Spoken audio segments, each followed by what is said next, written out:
Most people are using the wrong compounding strategy for their income. And that one mistake is why they work hard for years and still feel like they're going nowhere financially. Here's the thing nobody talks about. Compounding doesn't work the same way for everyone. The strategy that works perfectly for someone earning $100,000 a year can completely backfire for someone earning $40,000. Today I'm going to break down exactly what you should be doing at 3 different income levels: $40,000, $75,000, and $100,000 and above, with real numbers, real steps, and zero fluff. No matter where you are right now, there's a version of this that applies directly to you. Let me paint you a picture. 2 people, both want to build wealth. Both have heard about compounding. One of them opens up a brokerage account and starts putting money into index funds. The other one does the exact same thing. 5 years pass. One of them has made real progress. Their account is growing, their stress around money is lower, and they're actually starting to feel like they're ahead.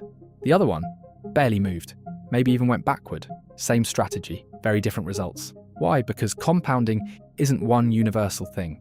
It's a system that reacts differently, depending on how much fuel you're putting into it.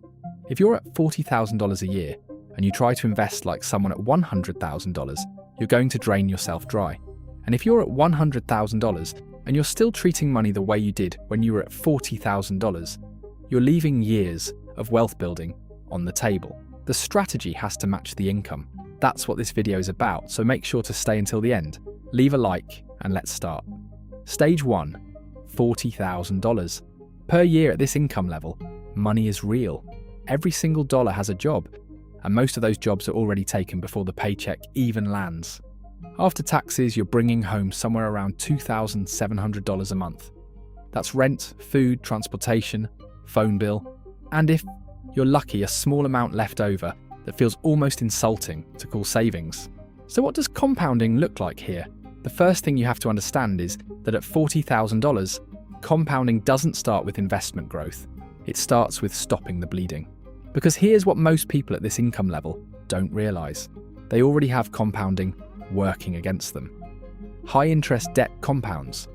Buy now, pay later schemes compound. Forgotten subscriptions compound.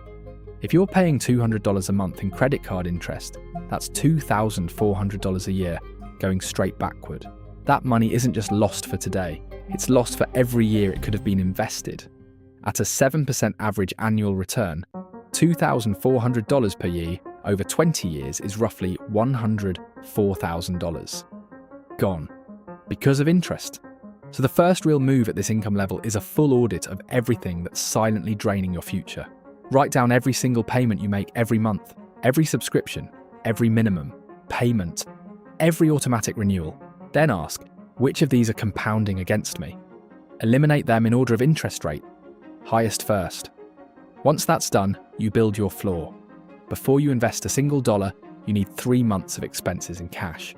For someone at this income level, that's probably somewhere between $5,000 and $8,000.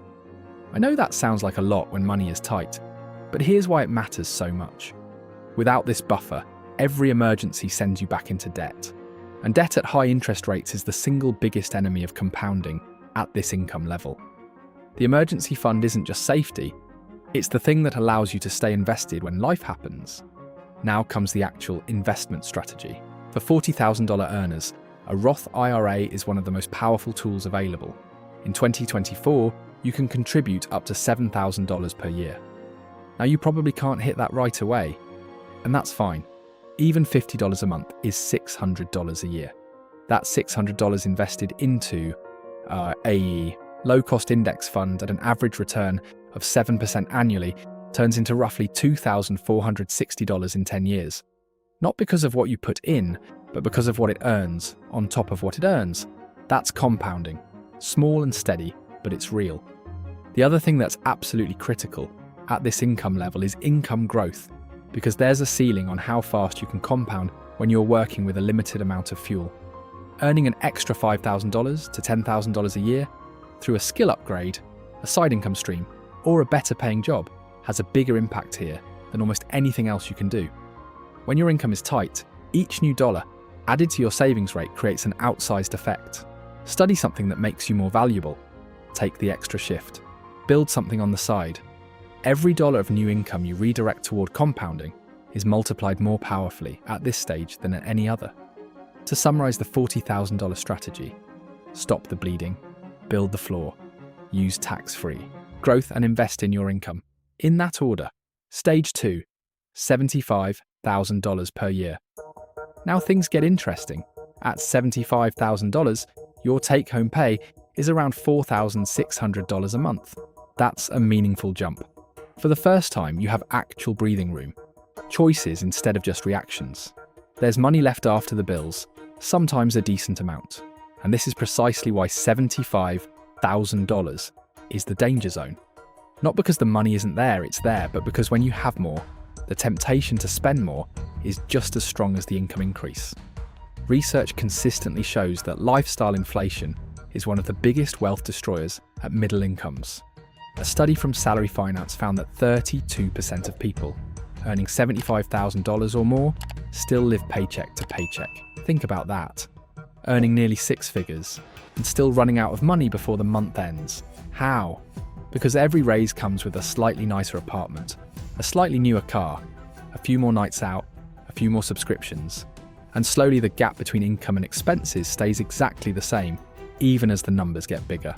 So the first strategy at this income level isn't investing, it's tracking, and it's also opening your YouTube channel to get closer to the third level, since YouTube is the golden opportunity of this decade, but only if done well, as I teach you in my free community with the link below. Not vague tracking, precise tracking. Pull up your last 3 months of bank and credit card statements right now and categorize every single transaction. Most people who do this for the first time are genuinely shocked by what they find. They thought they were spending $400 a month on food. It's $780. They thought entertainment was minimal. It's $300. This isn't about guilt, it's about clarity. Because you can't direct money you don't see. Once you have that picture, you compare it to a simple benchmark. Your net worth. At $75,000, here's a rough guideline from common personal finance benchmarks used by advisors and financial planners. By age 30, you should have roughly 1 year of income saved. By 40, 3 times your income. By 50, 6 times. These aren't perfect numbers and everyone's situation is different, but they give you a benchmark to measure against. If you're behind, that number should feel like a push. If you're on track, it should give you momentum to stay consistent. Now, the investment strategy. At this income level, you have more options and more room to be consistent. Start by maxing out your employer's 401k match if you have one. That match is an immediate 50% to 100% return on your money before the market does anything. Then fully fund a Roth IRA if you qualify based on income. After that, you can look at a taxable brokerage account for additional investing. The key number at $75,000 is your savings rate. Saving 15% of your gross income at this level means roughly $11,250 per year going toward your future. Invested consistently into a diversified index fund, portfolio over 25 years at a 7% average annual return, that's over $730,000. That is the power of compounding at this income when you're consistent. Increase that savings rate to 20%, about $15,000 per year. And that same 25-year number climbs past $970,000. Every percentage point matters at this stage. The difference between 15% and 20% isn't just $3,750 more per year. It's the difference between retiring with $730,000 or nearly $1 million. The final piece at this stage is automation. When you automate your savings and investments, meaning the money moves before you ever see it, you remove the temptation and the decision. Set up automatic transfers on payday. Make saving the default, not the afterthought. To summarize the $75,000 strategy: track with precision, benchmark your net worth, maximize employer benefits, protect your savings rate, and automate everything. Stage 3, $100,000 and above. This is where compounding becomes genuinely powerful. At $100,000, your take-home pay is somewhere around $6,000 to $6,500 a month, depending on your state. You now have enough to save meaningfully, invest aggressively, and still live a comfortable life. The machine has real fuel. But here's the trap that catches almost everyone at this level. Comfort. The moment income crosses six figures, something psychological shifts. The pressure that used to drive discipline starts to fade because the urgent problems are gone. You're not stressed about the electric bill. You can buy what you want without much thought. And slowly, silently, lifestyle inflation doesn't just creep in, it floods in. A nicer apartment, a car upgrade, first-class upgrades. The slightly more expensive version of everything, chosen not out of real need but out of the simple fact that you can. According to a study by Charles Schwab, 59% of Americans consider themselves financially comfortable. Yet the median retirement savings for people between 55 and 64 is only around $185,000, well below what most people need. High income does not automatically create wealth, spending habits do. So the first compounding strategy at six figures is controlling lifestyle inflation with intention. This doesn't mean refusing to enjoy your money, it means setting a clear percentage that your lifestyle is allowed to take, and defending everything above that line for compounding. A simple framework. For every raise or income increase, keep 50% for lifestyle improvements, and direct the other 50% straight into investments. You enjoy more, you also build more. Neither side loses. The second strategy at this income level is calculating your financial independence number. This is the moment everything changes. Your FI number is the amount of invested assets you need to live off without ever working again. The simplest calculation uses the 4% rule. Divide your desired annual expenses by 0.04.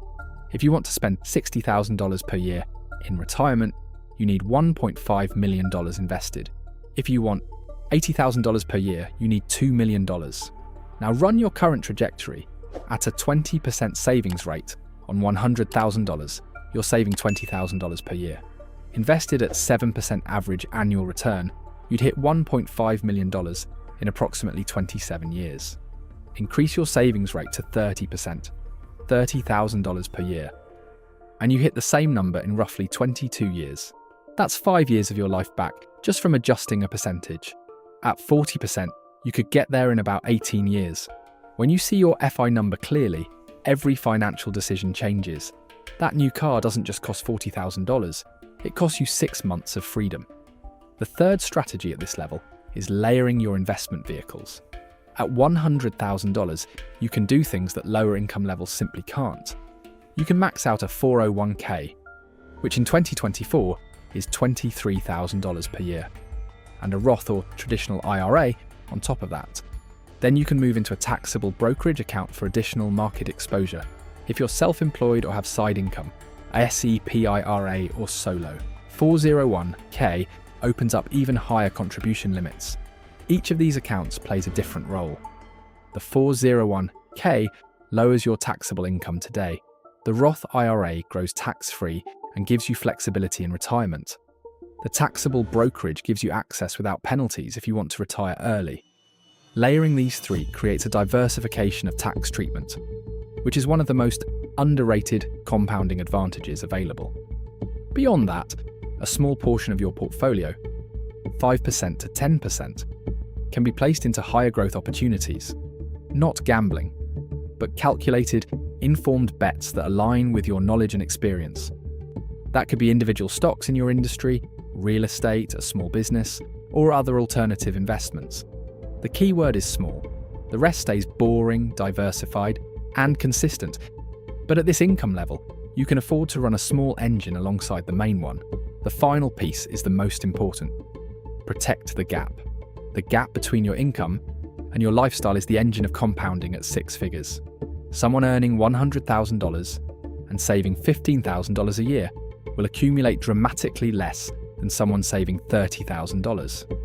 After 20 years, at a 7% return, that's the difference between roughly $615,000 and $1.23 million.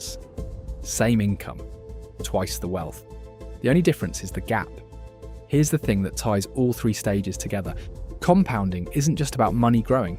It's about you growing into someone who treats money differently at every level. At $40,000, you learn precision. Every dollar counts, and you develop a relationship with money that most high earners never have. At At $75,000, you learn awareness. You see the difference between spending money and directing money. At $100,000, you learn restraint.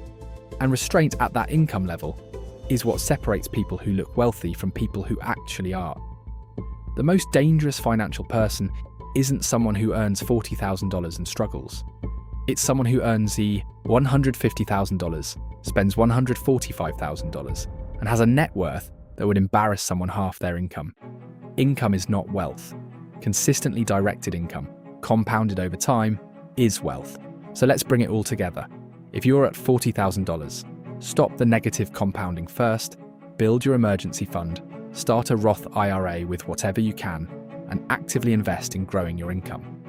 If you're at $75,000, track your spending with real numbers, benchmark your net worth against your age, max out employer benefits, protect your savings rate, and automate everything. So discipline isn't a daily decision. If you're at $100,000 or above, control lifestyle inflation with a defined system, calculate your FI number and run the math, layer your investment accounts, and protect the gap between your income and your lifestyle like it's the most important asset you own. Because it is. No matter which stage you're in right now, the right move is the same. Start today, stay consistent, and let compounding do what it has always done for the people who respect it. Watch the next video. Oh, anyway, I opened a new completely free community where I explain how to create and scale your YouTube channel. After an experience with over 10 successful channels, there I will give you all my strategies and tips to monetize and scale your faceless YouTube channel, and I will help you step by step. Since YouTube is the golden opportunity of 2026 if done well, I'm waiting for you. Just a reminder, I'm not a financial advisor.